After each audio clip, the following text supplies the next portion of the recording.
Welcome back. This is section 2. We'll be looking at the exam content outline. And one of the things we'll be doing is to differentiate the past exam content outline and the new exam content outline. The past exam content outline was published in 2014 and the new one was published in 2019. So we'll be looking at the difference between them and notice the gap and the change that has occurred. First of all, for the 2014 published exam content outline, we realized that it was based on the role delineation study. So we looked at this was based on the role delineation study. And what is this role delineation study? We realized that the role delineation study is looking at the tasks that will be performed in the project environment based on the lens of the project manager. So we're looking at the task that will be performed in the project based on the lens of the project manager. So we are looking at it based on the lens of the project manager. But the job task analysis, which is what the exam content outline for the new exam is based on, this is looking at the task, the general task that will be performed in the project. So here we are not limited to the project manager, but we extend to the team, the procurement manager, the HR, and the governance, the governance in terms of the portfolio manager, the program manager, and the rest. So here we're looking at all the tasks that will be performed within the project, not just looking at the task in the lens or the view of the project manager. So this is one of the changes that will be occurring in the new exam. So it's going to be based on the job task analysis. Also, number 2 difference between the old and the new exam content outline will be the fact of the way in which it was structured. We realized that in the old one, we're looking at the domains based on the knowledge area and the 5 process groups. But here, and also we're looking at it on the knowledge and the skills and the tools and the techniques and the outputs and the ITTO and the rest. But now in the new exam, we're not going to look at it based on this. We're going to look at it just based on the domain task and enablers. This will be the structure of the exam or the new exam content outline. It will just be based on the domain, the tasks, and the enablers. And talking about the domain, and that's looking at number 3, we see that, of course, in the old content, there are 5 domains based on the 5 process group. So we had the initiating, planning, executing, monitoring and controlling, and closing. But here, in the new exam, it's going to be based on just 3 domains. And the distribution of the exam questions will be based on these 3 domains, where 42% of the exam questions will be based on people domain, 50% will be based on the process domain, and 8% will be based on the business environment domain. So the questions are distributed in this way.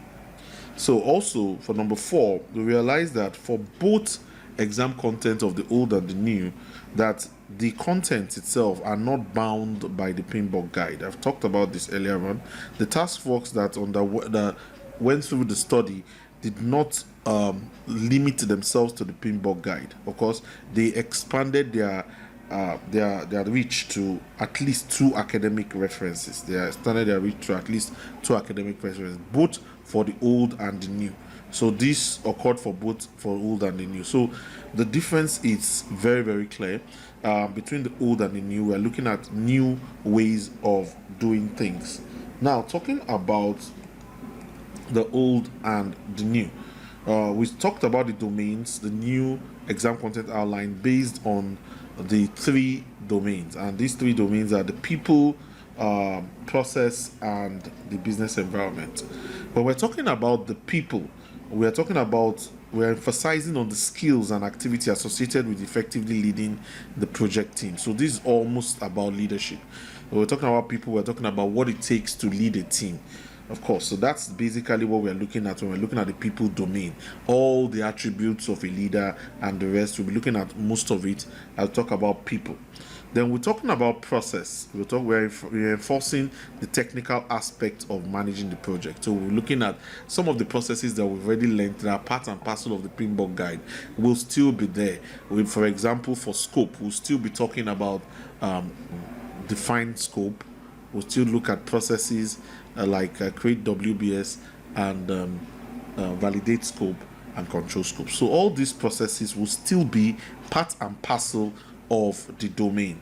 Now, in the business environment section, we'll be highlighting the connections between the people and the organizational strategy. So this is going to be talking about the project governance. We're looking at how the strategy of the company is being implemented by the project. So the project will be the bridge that will be the change agent for the organization. So we're going to be looking at how the business environment will be part of the domain. So these three domains will clearly be very, very important for the new exam. And let's look at these three domains in the light of the talent triangle. Or we all know the talent triangle is what is used to assess the continuous certification requirement that is needed to maintain the professional credentials in PMI.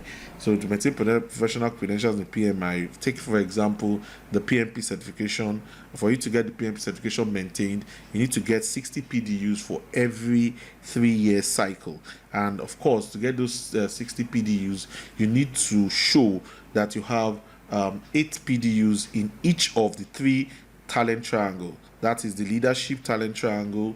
We're talking about the leadership talent triangle, the technical talent triangle, and the business environment talent triangle. You can see that this and the strategic and business management talent triangle, and we can see that the 3 domains for the new exam actually aligns with it.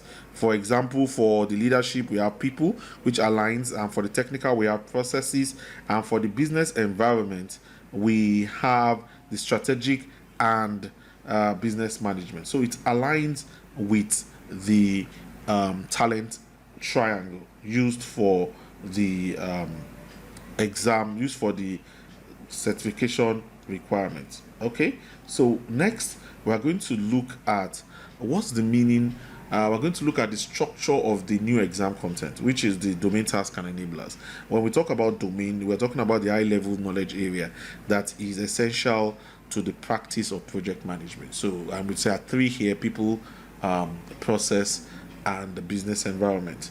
And for the task, which is the underlying responsibility of the project manager within each domain. So all the actions that the project manager will have to do to ensure that work is delivered in those domains, those will be the task of that will be the definition of the task. Then the enablers will be illustrative examples of the work associated with the task.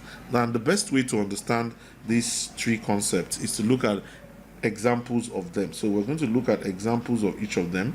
Let's take, for example, in the domain people domain. Say, for example, in the people domain, one of the tasks that the project manager or any one that is leading has to do, it could be anyone leading has to do, will be the manage conflict. You have to manage conflict.